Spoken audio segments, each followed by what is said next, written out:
Multiple times over the years, we've seen developers and publishers giving the audiences exactly what they want with their games, but there are still certain titles that we keep dreaming of that still seem so far off. Time and again, fans have petitioned and demanded for such games and sequels, and yet so far our demands have gone unheard, and very likely will remain unheard for the foreseeable future. In this feature, we're talking about 15 such dream games that might never exist. Bully 2. Rockstar's 2006 title Bully is one that many people remember very fondly, and a sequel is something that people have been asking for a long time. And yet, given the trajectory of Rockstar, it seems like they're going to remain wholly focused on Grand Theft Auto and Red Dead Redemption, which makes sense because they're both money-printing machines. Add to that the recent reports of a canceled Bully 2, and you can't help but feel like the future is dire for this property. Max Payne 4. Max Payne is a rare example of a video game franchise that had no missteps. Max Payne 1, 2, and 3 are all incredible games, and yet it doesn't look like we're going to get to play Max Payne 4 anytime soon. The property is owned by Rockstar, and as we've already talked about, they're focused entirely on their two flagpole franchises, and probably will be for the foreseeable future.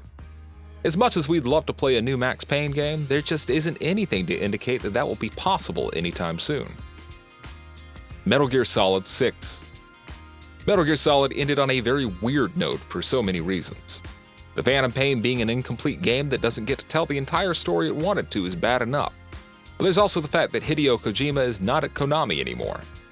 The possibility of Konami greenlighting a major new Metal Gear game that isn't something like Survive is remote enough. And even if that were to happen, there's no telling if it would be good, especially with Kojima no longer in charge. Burnout 6. Burnout was once one of the best, most high-quality arcade racing franchises out there. But with EA wanting to capitalize on Need for Speed as a brand, they chose to focus all their energies on that instead. Burnout died an abrupt death as a result, and in spite of the launch of Burnout Paradise Remastered in 2018, it doesn't seem like it'll be seeing a revival. For starters, Criterion has been reduced to a support studio, so it's hard to imagine them working on a new Burnout game. On top of that, EA seem all too happy focusing entirely on Need for Speed with Ghost Games. F-Zero sequel. It's been over nearly 2 decades since F-Zero's last release. The incredible F-Zero GX came out for the GameCube in 2003, which was followed by the GBA title F-Zero Climax in 2004, which never released outside of Japan.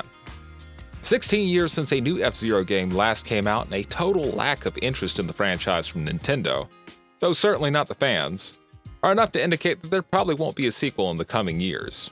Probably more. Star Fox sequel. Like F-Zero, it doesn't look like Star Fox is a franchise that Nintendo have too much interest in working on right now.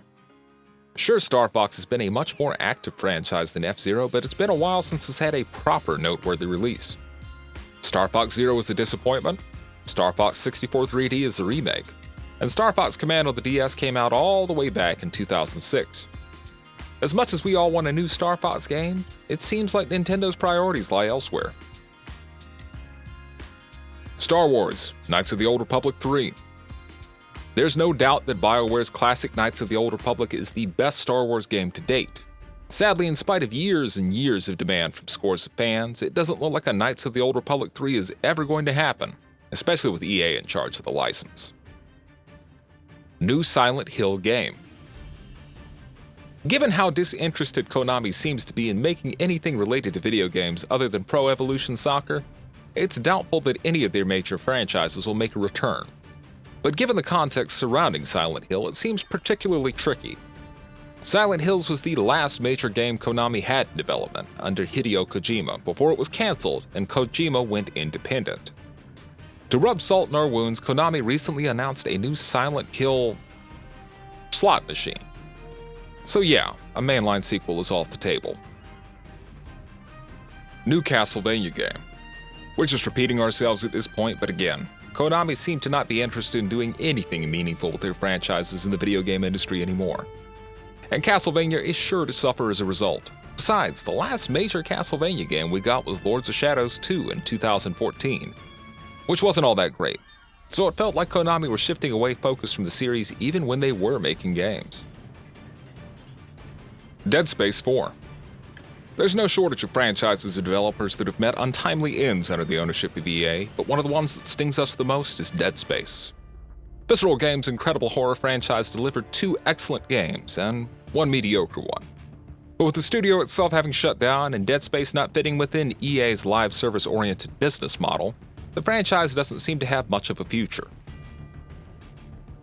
Suikoden 6. Yep, another Konami franchise. But Suikoden, unlike a few other Konami properties, is a series we haven't had much hope for many, many years. The last Suikoden game came out all the way back in 2006, and ever since then, Konami haven't really paid much mind to the series. Of all Konami franchises, a revival for Suikoden seems extremely unlikely. New Zone of Enders. Back during the mid-2000s, Zone of Enders was without a doubt one of Konami's best franchises, and it's a series that continued to impress for a while. But as time passed, Zone of Enders receded into the background, to the extent where it just doesn't seem like Konami deems it worth investing in anymore. Konami have settled into a comfortable rhythm that sees them focusing on mobile games and PES serving as their flagpole releases, and it's hard to see where Zone of Enders would fit into that. New Advance Wars game. Given just how many franchises Nintendo has under its belt, it makes sense that many of them will be inactive ones. Some are even on this list. But the absence of Advance Wars brings us more pain than most of the others. This was a series that never failed to impress with its excellent turn-based tactics. But it's also become abundantly clear over the years that Nintendo has no intention of bringing it back, especially with developers' intelligent systems being so focused on Fire Emblem. Sequel to Alien Isolation. With what is considered by many to be the greatest Alien game of all time, it's quite disappointing we haven't seen a follow-up yet. Isolation came out all the way back in 2014, and in all the years since then, the IP owners have given very little indication that they're going to work on a sequel. Do we want a sequel? Absolutely. Are we going to get one? Very unlikely. Alan Wake 2. Alan Wake stands as one of Remedy Entertainment's most fiercely beloved games to this day, which is saying a lot when you look at all the games they've worked on over the years. Sure enough, there's been a great deal of demand for a sequel, and Remedy themselves have also talked about wanting to make one on more than one occasion. Recently, while speaking with VG 24/7, Remedy Entertainment's Director of Communications, Thomas Pua, spoke about the matter of an Alan Wake sequel once again.